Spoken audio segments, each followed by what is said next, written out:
எல்லாருக்கும் வணக்கம். ஒரு சின்ன கேப்புக்கு பிறகு உங்ககிட்ட வீடியோவில் பேசுகிறேன்.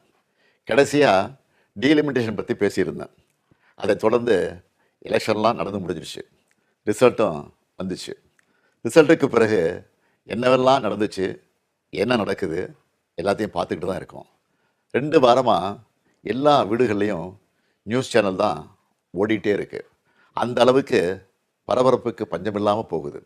2026 தேர்தல் முடிவுகளை எடுத்துக்கிட்டால் திமுக ஒரு பெரிய பின்னடைவை சந்திச்சிருக்கு. அதை நாம் ஏற்றுக்கிட்டு தான் ஆகணும்.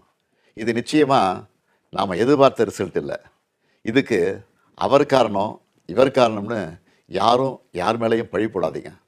தலைவராக இந்த தோல்விக்கு நானே பொறுப்பேற்றுக்கிறேன். வெற்றி கிடைக்கும்போது எனக்குத்தான் அந்த கிரெடிட் வந்து சேருது. அப்போ தோல்வி அடையும் போதும் அந்த பழியை நான் தான் ஏற்றுக்கணும். அதுதான் ஒரு நல்ல தலைவருக்கான இலக்கணம். சரி, தோத்துட்டோம், அதுக்கு நான் அதையே நினச்சிக்கிட்டு முடங்கிட மாட்டேன். உடனே அப்டேட் ஆகி மீண்டு வருவேன். நம்ம எல்லாருமே அப்படி தான் வரணும். அதுக்கு உங்களோட ஆலோசனைகள், பரிந்துரைகள், ஐடியாக்கள் எனக்கு வேணும். எலெக்ஷனாக இருந்தாலும் கரெக்ஷனாக இருந்தாலும் உங்கள்கிட்ட தான் வந்தாகணும். மக்கள் தான் எல்லாம். இந்த தேர்தல் முடிவுகளுக்கு என்ன காரணம்? திமுக இன்னும் எப்படியெல்லாம் உங்களுக்காக உழைக்கணும்னு நீங்கள் நினைக்கிறீங்கன்னு சொல்லுங்கள். உங்களோட கருத்துக்களை ஓப்பனாக சொல்லுங்கள். அதுக்காகத்தான் இந்த உடன்பிறப்பின் குரல் வெப்சைட். இதில் உங்கள் கருத்துக்களை பதிவிடுறது ரொம்ப சிம்பிள். உங்கள் வாய்ஸ்லேயே பேசி கருத்துக்களை சொன்னீங்கன்னா அதுவே டைப் ஆகிடும். நேரடியாக நீங்களே டைப் பண்ணியும் சொல்லலாம். இல்லைன்னா நீங்கள் பேப்பரில் எழுதி அந்த ஃபோட்டோவை அப்லோட் பண்ணலாம், டாக்குமெண்ட்டாக அனுப்பலாம். உங்கள் கருத்துக்கள் எனக்கு வந்து சேர்ந்துடும்.